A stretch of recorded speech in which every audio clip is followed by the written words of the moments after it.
Well, it is impossible to talk Rangers hockey at this point without mentioning Artemi Panarin's 12-game point streak to start the season.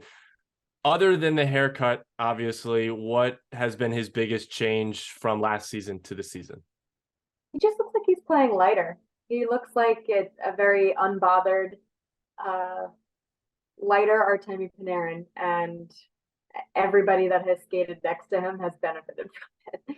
I think Alexis Lafreniere is off to probably his best start in a Rangers jersey, and I don't diminish Artemi Panarin's role in that as well, and Laviolette's for that matter.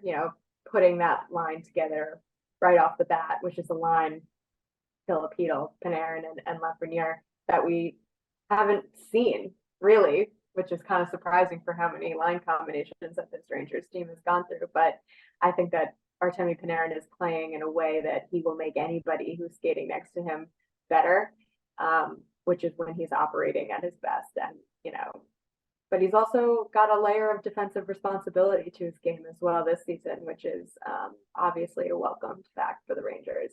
But he looks pretty dang good to start the season for sure. Well, I'm glad you bring up Lafreniere as well. He's kind of been both hot and cold to start the year. Obviously, four goals early in the season. He's had 2 assists in back-to-back games. Just do you feel like he's playing with a lot more confidence this year than in years past? Definitely, I think it's a confidence thing, but I also feel like he's been set up for more success this season, and that's on Laviolette as well. Immediately putting him in that right wing spot on the second line, immediately putting him on the power play. Um, but even if the results aren't coming at a consistent basis, what I've seen from Alexis Lafreniere is he's engaged. He is so engaged. He's bringing emotion, which I think that he is at his best when he's playing with emotion. We've seen a couple of those pesky instances where he can get under somebody's skin, challenging Sebastian Aho to a fight after the hit on Adam Fox. That's the type of stuff that you want to see from Alexis Lafreniere, from any young player who is trying to find his footing in the NHL. And I think that has been a really good start for number 13.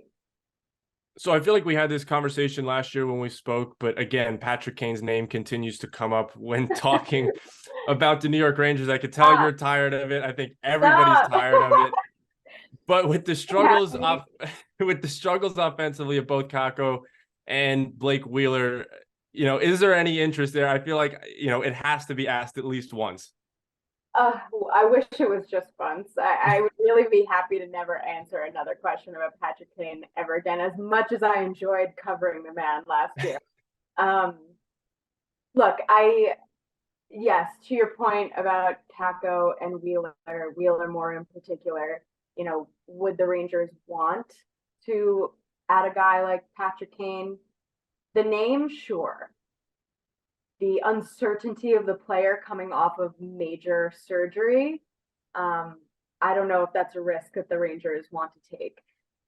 Plus, when you take into consideration how much that would take away from some of the young guys on the team, such as Alexis Lafreniere, who is not deserving at all of getting taken off the second power play unit or out of that right wing spot, if you're asking me.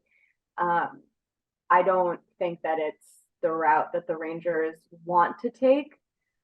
Plus, when you take into consideration that once Fox does come back, that cap hit, that LTIR pool is gone.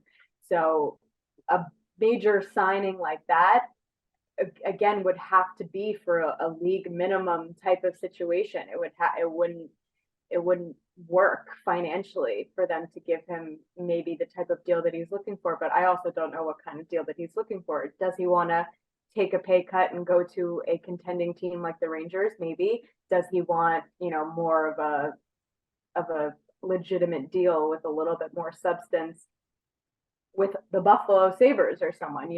It's hard to say, and you don't really know where he's at coming off of this major injury and major surgery, and what kind of player he's going to be either. So I think that, in theory, would it be great and fun to have Showtime back at the Garden again? Yes, obviously everybody would love to see that, but logistically and just where the Rangers are at right now, I don't know if it makes the most sense for them.